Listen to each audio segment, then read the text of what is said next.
Hey everyone, welcome back once again to the Love 2D for Beginners series. Now, in the last episode, we learned how to move objects smoothly on our screen using delta time. But right now, if we load a character sprite and move it around, it kind of just slides across the screen and it doesn't look alive yet. So in today's episode, I'm going to show you how you can make your character walk using a simple walk cycle animation. And we're going to do this using a really beginner friendly technique, that is just by switching between separate images. No sprite sheets, no complex squads, nothing fancy. So this is going to be perfect for beginners. Now first, before we begin, let's quickly understand how animations actually work in games. An animation is basically a flipbook. When you switch between multiple images quickly, your brain sees it as a smooth motion. Now for example, if I have many images of a character walking, that is I have walk1.png, walk2.png, and like that multiple images, and I show them one after another really fast, it looks like the character is actually walking. And that is exactly what we're going to do today.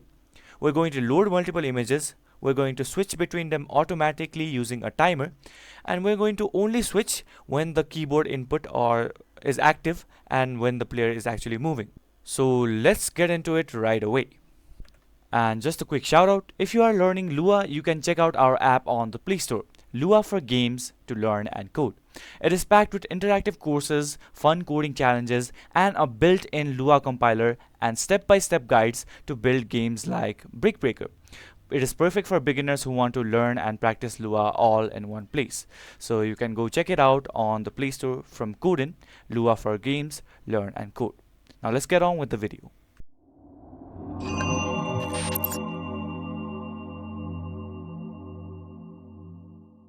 Now for this video's example, I have actually downloaded these images from a website called itch.io. Now I'm going to be using 7 images. Those are walk 1, 2, 3, 4, 5, 6 and 7 for my walk animation cycle. And as I mentioned just now, I have got these from this website called itch.io. I just searched walk cycle and went to game assets and searched for the assets of my liking. And you guys can do the same after watching this video if you want to try out your own animation cycle. And links in the description will be given for this and this, that is the handsome cab walk cycle. Shout out to the authors Fenris and Pedro, and this sneaky walk which I have prepared just now to show you guys. I'm not sure how much of it is really visible, but I am pretty sure you can see this. Now we're going to be doing this. We're going to take our user input and flip through these images to make it seem like this is walking. And this is basically what we're going to be doing today. Now for our example, like I mentioned before, I'm going to be using this handsome cab walk cycle. And without further ado, let's get started with coding. Okay, I'll first of all open my VS Code, close this down, and keep this on the side. Actually, we can just maximize this window and later we can run our batch file. So I'll increase the size for you guys so it's easier to see. Now inside our main.lua file, let's first set up a simple player table with movement speed and frames. So we're going to create a local player, and this will be our table. And inside our table, we'll be working with speed. So let's create our speed variable, it's 200, and we're going to be using local frame time equals 0.1, and this is basically how much each frame, that is our each image of our walk cycle, should last. So each image should last 0.1 seconds, so time per frame in seconds. And then local will also count how much time has passed since the last frame, so we'll create a elapsed variable. So local elapsed equals 0 for now, and this tracks how much time has passed.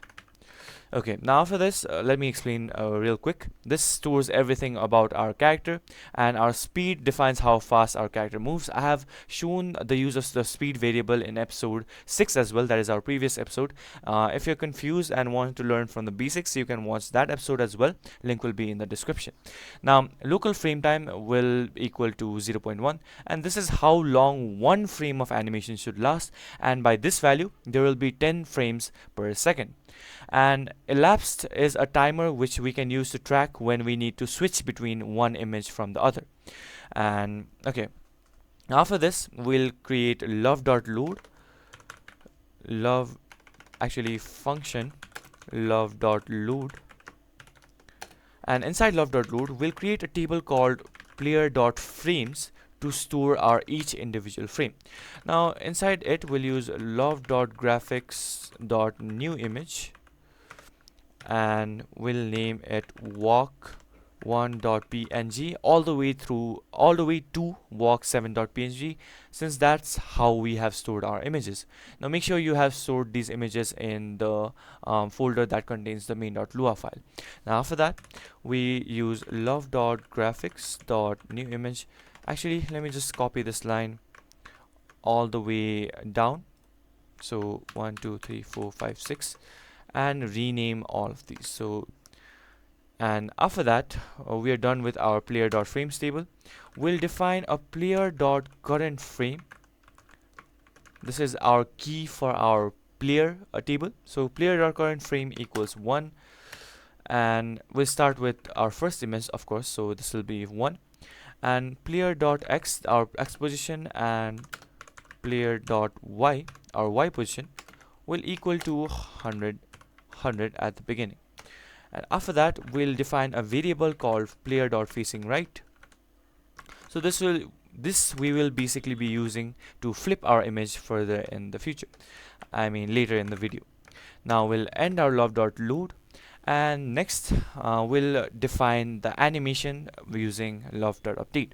So we'll handle both our movement and frame switching inside love.update. So function, I'm sorry, I meant to type out function love.update dt.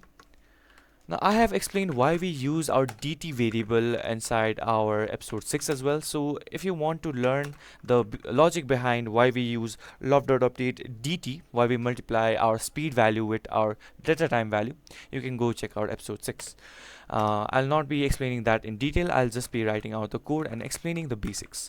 So love.keyboard.isDown will use when the keyboard right arrow is down, then we will add on to our player.x value. So player.x plus speed times delta time. Now inside love.update, most of our functions will be, or most of our if conditions will be as before. So again we'll do player, I meant to type out enter, player.facingRight will set it to true, since when we press our right button the player or the character should face right. So this will be true. And if our user is entering or pressing any key, the movement should be true. So we'll set a moving value to true, and the default value of moving will be false, since if the user is not pressing any keys on the keyboard, the character should not move at all. So we have inside love.update, which updates every frame, we have set the default moving value to false. Now when the player is actually pressing the keyboard, we should set the moving value to true. Now I'll define these if conditions for basically all 3 of the remaining arrow keys, that is left, up and down, and I'll resume the video after I do that. Okay, and I am done with completing the rest of the code. I have basically handled the keyboard input left, down and up. So when the player presses down, the Y position is updated down and up, and when the player presses left or right, the X position of the player is updated with plus and minus. So that's basically the gist of it. And now we'll handle the logic of moving. So if moving, we will switch the animation frames. So if moving, then that is when the player is pressing down something on the keyboard. If moving, then our elapsed value will update with adding delta time. So elapsed plus delta time. Now since delta time is actually the time period between 2 individual frames, we'll know how much time is elapsed by adding the delta time value. So after adding delta time, if our elapsed value is more than or equal to how much our frame should last, so we have defined frame time, since each frame should last 0.1 seconds. If the elapsed time, or if the time between 2 frames is more than or equal to 0.1 second, we will have to switch the frame or switch our image. So then our elapsed, first of all, will reset to 0, and then we'll do the switching part. So we'll do player.current frame. So remember that our default, that is a current frame, our player.current frame was set to 1. That is our first image. We will have to cycle through all of these images. So what we'll do is we'll do player.current frame equals, we'll update the value. So player.current frame will use the modulus and the length of our player.frames table, that is our total frames, plus 1. Now what will happen is if our player.current frame is at 1, it will use the modulus, that is 1 modulo 7 is still equal to 1, and it will add 1 to the value. That is, it will iterate through all of these frames one by one. Now if our player.current frame reaches 7, 7 modulus 7, that is our length of our player.frames table, 7 modulus 7 will equal to 0 and plus 1, which will equal to our first frame. So after our 7th frame, it will cycle back to our first frame. And after that, we will exit out of this if condition, and then we'll define an else condition for when the player is not moving. So else, if the player is not moving, that is if the user is not pressing anything on any arrows on the keyboard, we'll switch the current frame back to 1, and this is the idle frame when standing, let's say. And then we'll end the if condition and then end the function. So that is basically it for defining the logic of movement and animation. Now we'll draw our character onto our screen by using LÖVE.draw. LÖVE.draw will use local image equals player.frames, and inside player.frames we'll access player.current_frame. And after that, we'll define a condition, that is if player is facing right, then we'll draw it as LÖVE.graphics.draw. We'll draw the image and we'll draw it at player.x position and player.y position. And basically the image is quite large, so I have to scale it down. So this is our rotation value, which will be 0, and this will be our horizontal scale, that is x scale value. I'll scale it down to 40% of its size using 0.4 and 0.4. And after that, we'll define an else condition. Else, that is if the player is not facing right, if the player is facing left, we'll flip that image using the same graphics.draw logic. So player dot x plus 0.4 times the width of our image. So img dot get width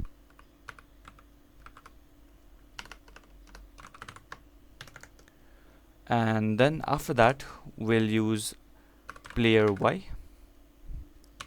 This is our y position, and the same 0 rotation, but instead of 0.4 we'll do minus 0.4 to flip the image. So minus 0.4. Now this will flip the image in place, and then 0.4. Now if you're wondering why we are adding the image width onto our x position, adding image dot get width fixes the drawing offset, so it won't look choppy. It will look like it just switches direction in place.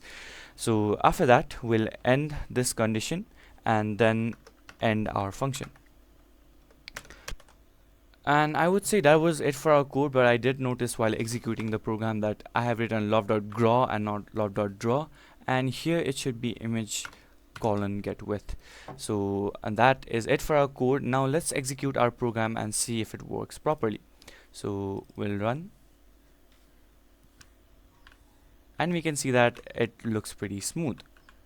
So that is how our walk animation cycles work.